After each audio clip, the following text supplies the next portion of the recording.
In 2006, we at St. John's Episcopal Church on Carmel Road in Charlotte, North Carolina, celebrate the 50th anniversary of the beginning of the ministry of our church.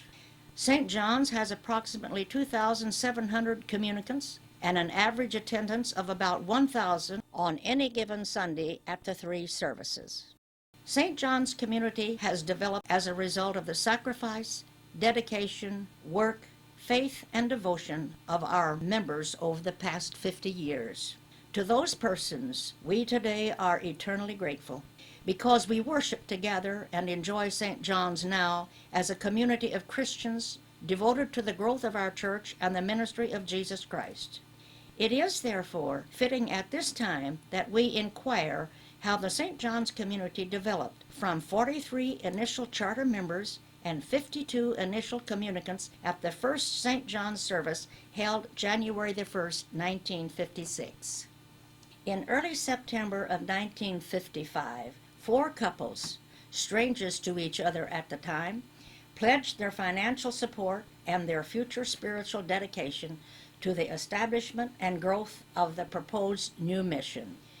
The 4 couples were Kathleen and Pat Coffin of Christ Church, Jackie and Emmett Bryan of Holy Comforter, Marge and Bill Cole of St. Martin's Church, and Cassie and Bill Miner of St. Andrew's Church. This group immediately set about the task of organizing the missions congregation, visiting possible new members for the new church, and securing a place for the new mission to hold temporary services. They completed all arrangements by 2 weeks before Christmas in 1955 and scheduled the first worship service of the mission for January the 1st, 1956 at the school auditorium of the Old Charlotte Country Day School on Sardis Road. Charter members and other worshipers gathered for the first service at 9 a.m. Sunday, January the 1st, 1956. The Right Reverend Edward A. Pinnock, the Bishop of the Diocese of North Carolina, celebrated Holy Communion.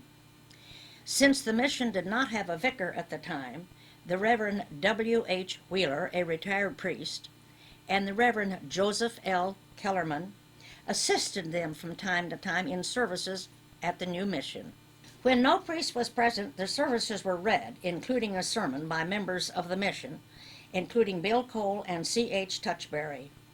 Although the new mission accepted contributions from its sponsoring churches for the later construction of its permanent home, the mission was self-sustaining financially from its beginning, and growth was constant during that period. Pat Coffin served as warden for the new mission until the mission became St. John's Episcopal Church in 1959. Kathleen Coffin became the first pianist and organist for the new mission and was its initial choir director. Charlotte Lett prepared the Sunday morning bulletins for the mission, and they were duplicated at Pat Coffin's office. On October the 1st, 1956, Martin Tilson from Anderson, South Carolina, was elected as priest in charge and vicar of the new mission. He conducted the first service in that capacity on October the 7th, 1956, with Reverend Wheeler assisting. The groundbreaking for the new parish hall on Carmel Road occurred on November the 2nd, 1958, with Kathleen Coffin playing the piano for the service in the midst of an undeveloped field. The mission applied for and was granted full parish status in 1959. The initial service was conducted in the new parish house on November the 29th, 1959, with the Right Reverend Richard H. Baker, the Bishop of the Diocese, conducting the service. As a result of the organization of the church, new organizations came into existence, including junior and senior choir, new guilds for the women, and the expansion of the Young People's Program. Plans were made for a gift to the church of a memorial garden in honor of Fred Young, one of the charter members of Christ Church, and a member of St. John's and its choir. The memorial garden was commenced in the early 60s, with Charles Young and the Young family doing much of the work to establish the original plantings in the garden. The garden was dedicated on April 5, 1963.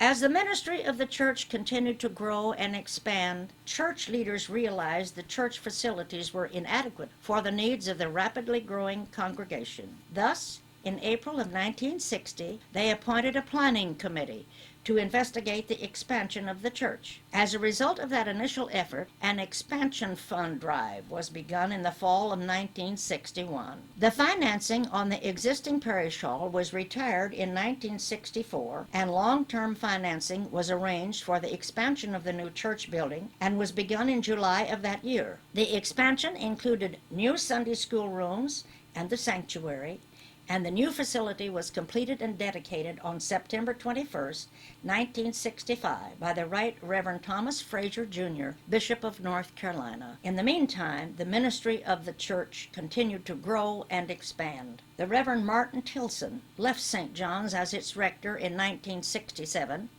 and Robert S. Hayden became the new rector. Dot Glinzer was appointed Director of Christian Education, and the first gift shop was opened in 1967. The funds derived from the gift shop sales went to support needy children around the world.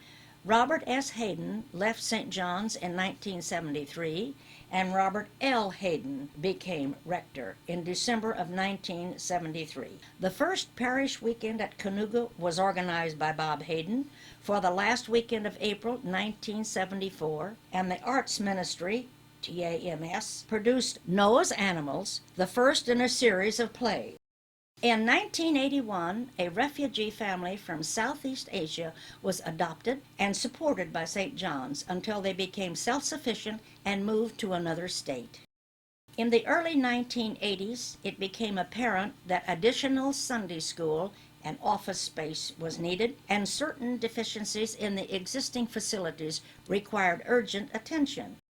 At that time, the narthex of the church was at Carmel Road end of the sanctuary, with the altar at the opposite end of the church near the parking lot. The decision was made to turn the church around, moving the altar to the Carmel Road end of the church.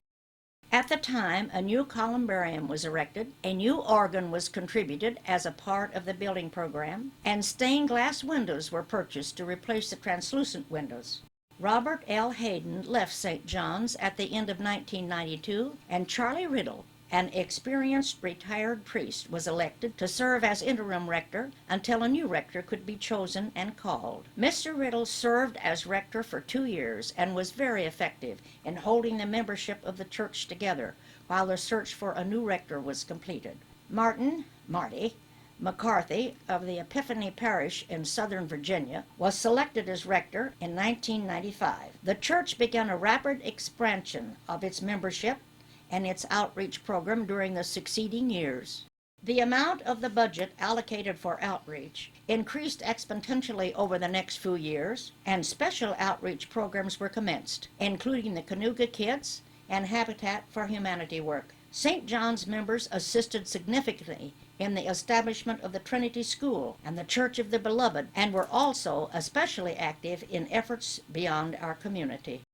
They made trips to Costa Rica to assist in the development of the church plant and programs at Todos los Santos Episcopal Church, trips to Haiti for work with the poor in developing church facilities there, and in 2006, trips to Mississippi for the purpose of assisting in clearing of destroyed homes and churches as a result of Hurricane Katrina.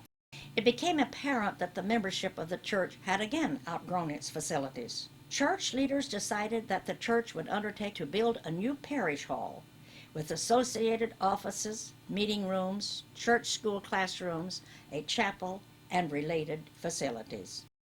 Over the years, the leadership of St. John's Church has been successful in attracting clergy and non-clerical staff that have been absolutely vital to the development of the programs of the church, including Associate Rectors Vic Fredrickson, Ellen Henkel, and Gail Cooper.